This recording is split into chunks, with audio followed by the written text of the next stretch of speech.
ఈయన మా నాన్న, పేరు షాలేం రాజు. కానీ నేను పెట్టిన పేరు బ్రతకడం చేత కానీ అసమర్థుడు.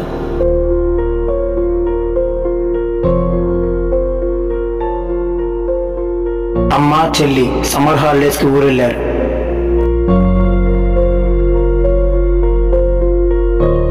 ఈ సమాజం ఒక మనిషిని గౌరవించాలన్నా లేదా విలువ ఇవ్వాలన్నా ఉండాల్సిన డబ్బు. ఈ విషయం చిన్నపిల్లాడిని అడిగినా చెప్తాడు. కానీ 50 సంవత్సరాలు వచ్చిన మా నాన్నకు మాత్రం ఇంకా అర్థం కాలేదు.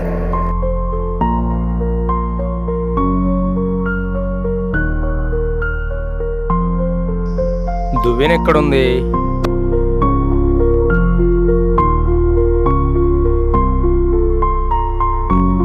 అరే పెద్దోడా, దువ్వెన ఇటురా.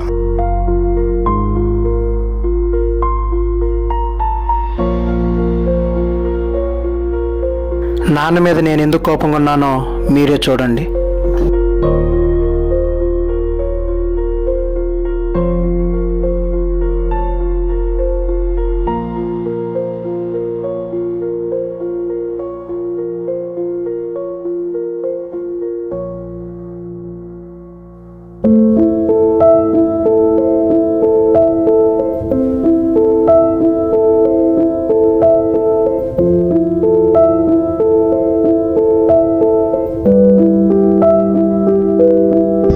అరే పెద్దోడా, ఎప్పటి నుంచో నీకు ఒక విషయం చెప్పాలనుకుంటున్నాను రా.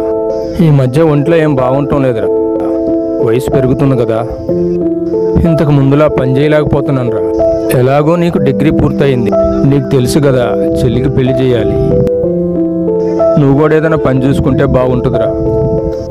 నా చేతికి నీ చెయ్యి కూడా తోడైతే నాకు కొంచెం ప్రశాంతంగా ఉంటుందిరా.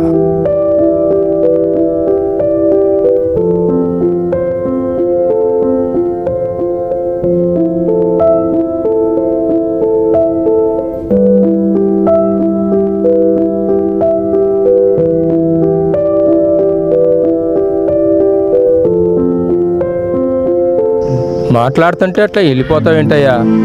లేకపోతే ఏంటయ్యా, ఏదైనా పని చూసుకోవాలా? పోనీ నీతో పాటు రమ్మంటావా? అట్లా కాదయ్యా. ఏంది అట్లా కాదు? ఇన్నాళ్ళు కష్టపడి పని చేసావుగా, ఏం సాధించావు, ఏం సంపాదించావు?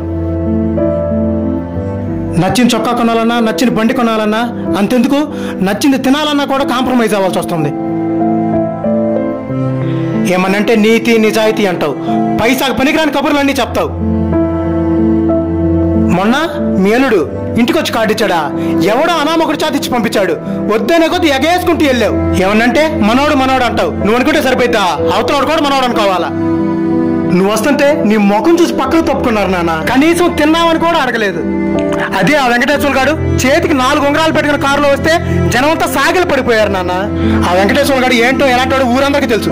మీ ఇద్దరు ఫ్రెండ్సేగా, చిన్నప్పటి నుంచి కలిసి పెరిగారుగా. నీ నీతి నిజాయితీకి మర్యాద దక్కిందా?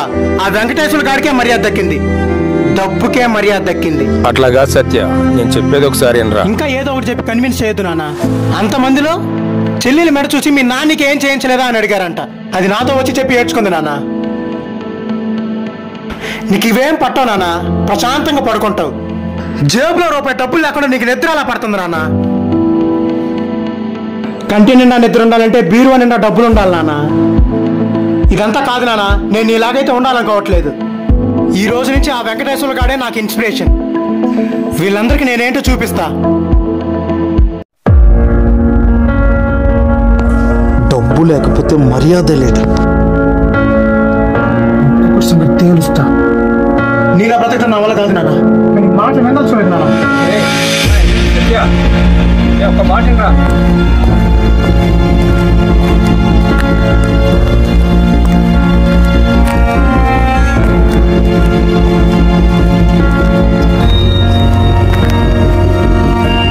సత్య,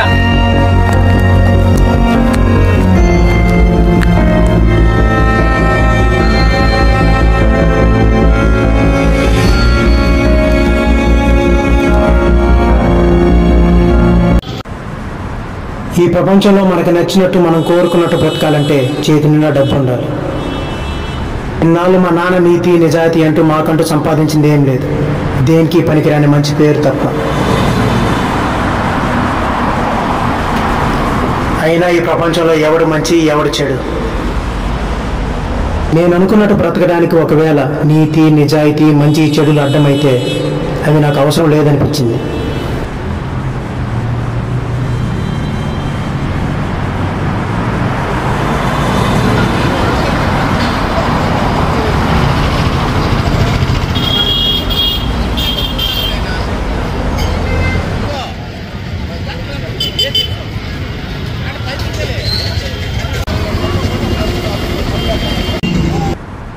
బెంగళూరులో భారీ స్కామ్, 50 కోట్ల రూపాయలతో ఉటాయించిన వ్యక్తి. వీళ్ళ పని బాగుందిరా. ఎవడో ఒకడు బడా క్యాండిడేట్ని చూడటం, స్కెచ్ చేయటం, డబ్బుతో చెక్ చేయడం. ఏమంటావు మావా? పోలీసులు పట్టుకుంటే మన పని అంతే. భలేవాడి మావా, ఇంత భారీ మొత్తంలో డబ్బులు కొట్టేసినోడు ఇండియాలో ఎందుకుంటాడు? ఖమ్మంగా అయ్యే ఫారెన్ చెక్కేస్తాడు, హాయిగా జల్సాలు చేసి ఎంజాయ్ చేస్తాడు. ఇప్పుడు అంతా ఇదేరా మావా ట్రెండ్.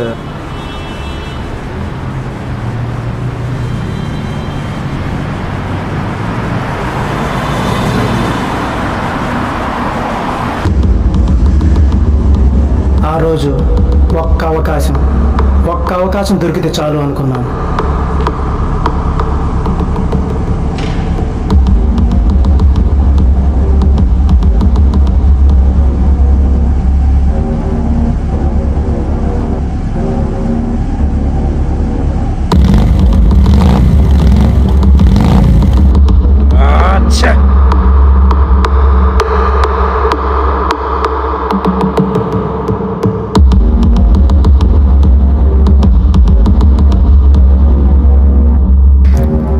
నిజాయితీ పరుడు అని నాకు తెలుసు జితేంద్ర.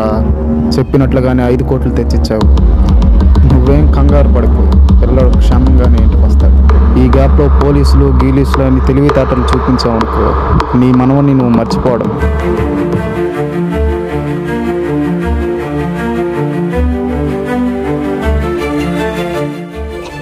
కొన్నిసార్లు సందిగ్ధంలో మనం తీసుకునే నిర్ణయాలు మనల్ని చీకటిలోకి నెట్టేస్తాయి. ఆ రోజు నాకు అదే జరిగింది.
యారా, ఏం చేస్తున్నావు?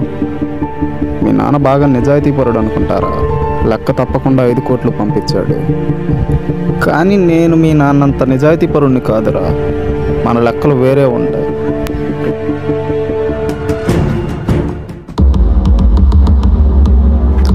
మీ నాన్నతో ఇంకా చాలా పని ఉంది. అప్పుడు దాకా నువ్వు ఇక్కడే ఉండు.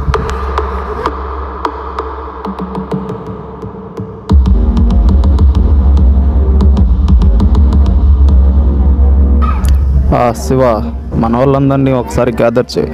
సాయంత్రం నేను ఒకసారి కలవాలి. మర్చిపోవద్దు, ఎవరిని మిస్ అవ్వద్దు. డబ్బులు ఇచ్చాడు, నా దగ్గరే సేఫ్గా ఉంది. సరే, సాయంత్రం కలుద్దాం.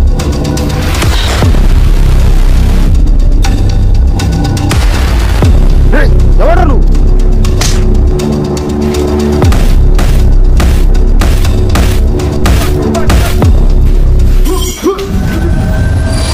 ఎవరు నువ్వు?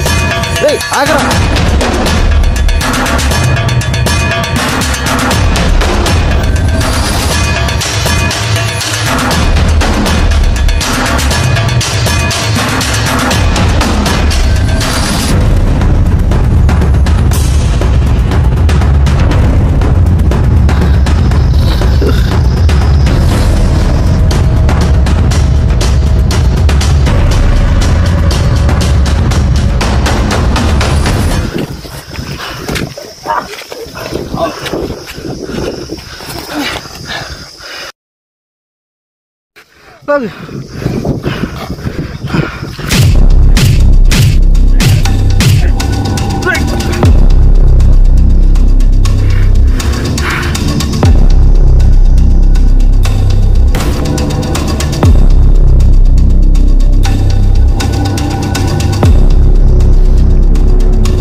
నువ్వు సత్య వాళ్ళ నాన్ని. అబ్బాయి ఏమైనా వచ్చాడు అక్కడికి? రాలేదా? రాలేదు.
సార్ ఈ కుర్రాడే సార్ అపార్ట్మెంట్లో మర్డర్ చేసింది.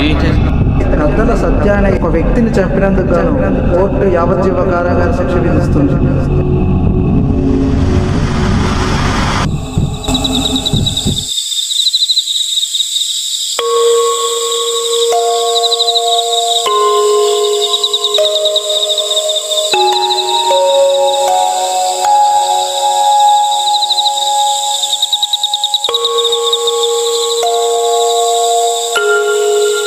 జేబులో రూపాయి డబ్బులు లేకుండా నీకు నిద్ర ఎలా పడుతుంది నాన్న? జేబులో రూపాయి డబ్బులు లేకుండా నీకు నిద్ర ఎలా పడుతుంది నాన్న? జేబులో రూపాయి డబ్బులు లేకుండా నీకు నిద్ర ఎలా పడుతుంది నాన్న?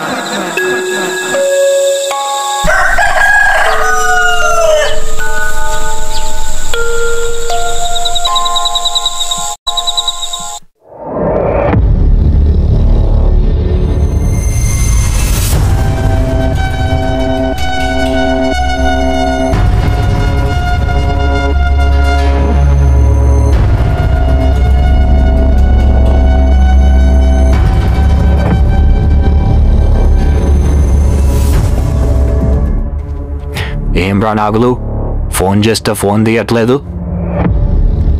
పైసలు తీసుకొని ఎన్ని దినాలైందిరా? మళ్ళా ఫోన్ చేస్తే ఫోన్ తీయవేమ్రా?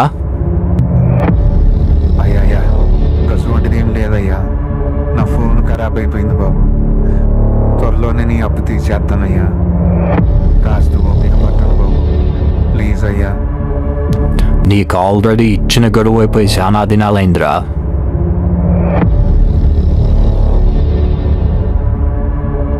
ఏంరా కథలు పడుతున్నావా? తీసుకునేటప్పుడు తెలియరాదా కట్లేనని? రేపు సాయంత్రం లోపు పైసలు తీసుకురాలేదనుకో, తెలుసుగా నా సంగతి. ఫాల్తున్నాయాలా కళ్ళజోడు మర్చిపోయాను.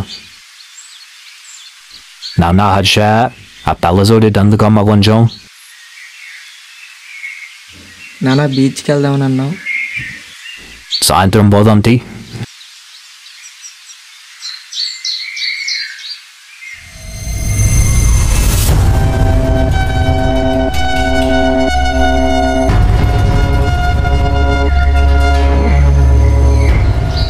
హలో ఎస్పీ గారు, నేను రక్షా కంపెనీస్ ఎండి జితేంద్రని మాట్లాడుతున్నాను. దాని గురించి మాట్లాడదామని ఫోన్ చేశాను. ఒక ఫేవర్ చేసి పెట్టాలి. పిల్లాడు క్షేమంగానే ఇంటికి వచ్చాడు. ఎవరో కుర్రాడు చాలా రిస్క్ చేసి ఆ కిడ్నాపర్ నుండి మా మనవన్ని కాపాడి తీసుకొచ్చాడు. ఎట్టి పరిస్థితుల్లోనూ ఆ కుర్రాడి మీద కేసులు లాంటివి ఏమి రాకూడదు. థ్యాంక్ యూ ఎస్పీ గారు, థ్యాంక్ యూ సో మచ్.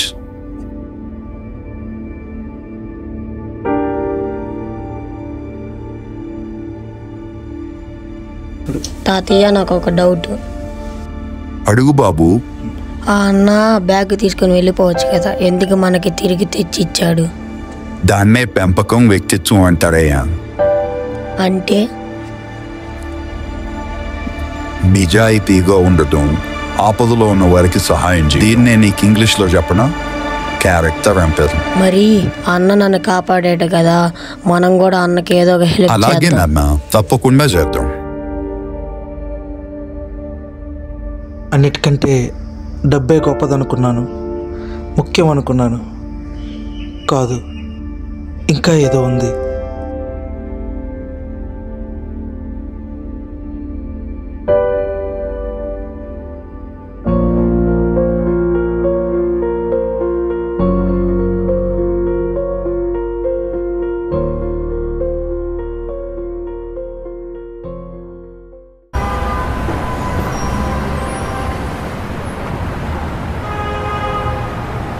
ఏం సాయిబు గారు మంచిగుందా?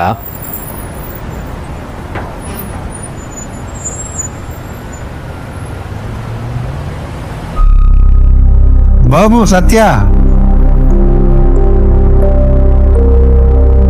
సత్య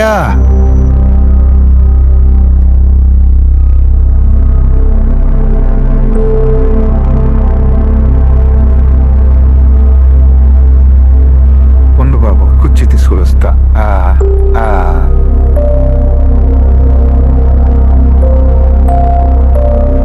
కూర్చో బాబు. నేను వచ్చినప్పుడు కనపడలేదా రానికి కుర్చీ? మంచిలు తాగుతావయ్యా? బాబు రాత్రంతా ఎక్కడికి వెళ్ళావయ్యా? మీ నాన్న చాలా కంగారు పడ్డాడయ్యా. ఏమైంది బాబు? ఎక్కడికి వెళ్ళావు? కనీసం ఫోన్ అయినా చేయాలి కదా. రాత్రంతా మీ నాన్న నీకోసం వెతుకుతూనే ఉన్నాడయ్యా. బాబాయ్ నేను ఒకటి అడగొచ్చా? అడుగు బాబు. ఇప్పుడు వెళ్ళాడే వెంకటేశ్వర్లు, అతనికి కాకుండా కుర్చీ నాకెందుకు వేశారు బాబాయ్? ఓ అదా, వాడికి మీకు పోటీ అని బాబు. వాడు ఒక్క దుర్మార్గుడయ్యా. వడ్డీ పేరుతోటి ప్రజల రక్తం తాగుతూ ఈ స్థాయికి వచ్చాడయ్యా. మీ నాన్న అలాంటి వాడు కాదయ్యా. మీ నాన్నే ఈ షాప్ పెట్టించాడయ్యా. ఈ విషయం నీకు తెలియదా? అయినా మీ నాన్న లాంటి వ్యక్తులు చాలా అరుదుగా ఉంటారయ్యా. ఈ వెంకటేశ్వరు లాంటి దుర్మార్గులు జనాల్ని మోసం చేసి ఆస్తులు సంపాదించుకుంటారేమో కానీ గుణాన్ని సంపాదించలేరయ్యా.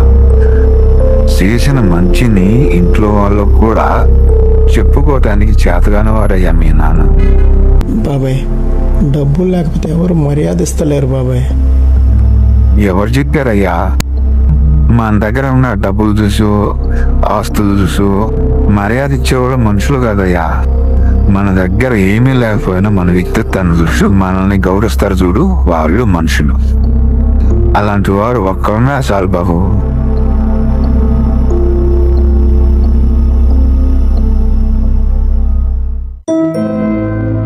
మీ నాన్న వల్ల నేనే కాదు బాబు, చాలా జీవితాలు బాగుపడ్డాయి. నాన్న సంపాదించిన ఆస్తి ఎంత గొప్పదో నాకు అప్పుడు అర్థమైంది. మా నాన్న బ్రతకడం చేతకాని అసమర్థుడు కాదు, అసలు బ్రతకంటే ఏంటో తెలిసిన మనిషి, స్వచ్ఛమైన మనిషి.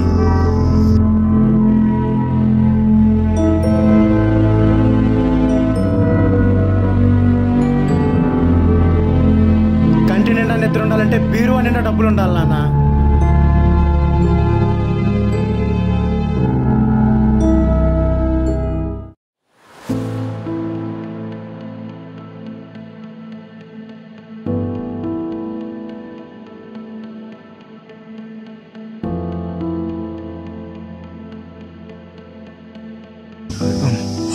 సూరి, పిల్లోడు ఇంకా ఇంటికి రాలేదురా. నాకెందుకో భయంగా ఉంది. ఒకసారి స్టేషన్ దాకా పోయేద్దాం రారా.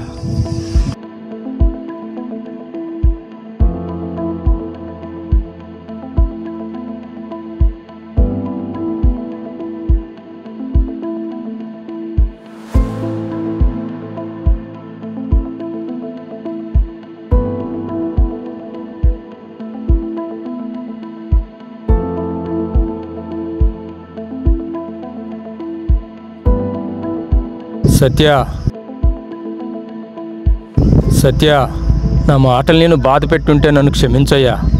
బిడ్డవు కదా అని ఉండబట్టలేక అనేసానురా. ఇప్పట్లాగా నీవు నచ్చినట్లే ఉండయ్యా. ఇప్పటి నుంచి నేను ఇంకేం అడగను. కానీ ఇంటికి రాకుండా మాత్రం ఉండబాకురా. నాకు నిద్ర పట్టడం లేదు.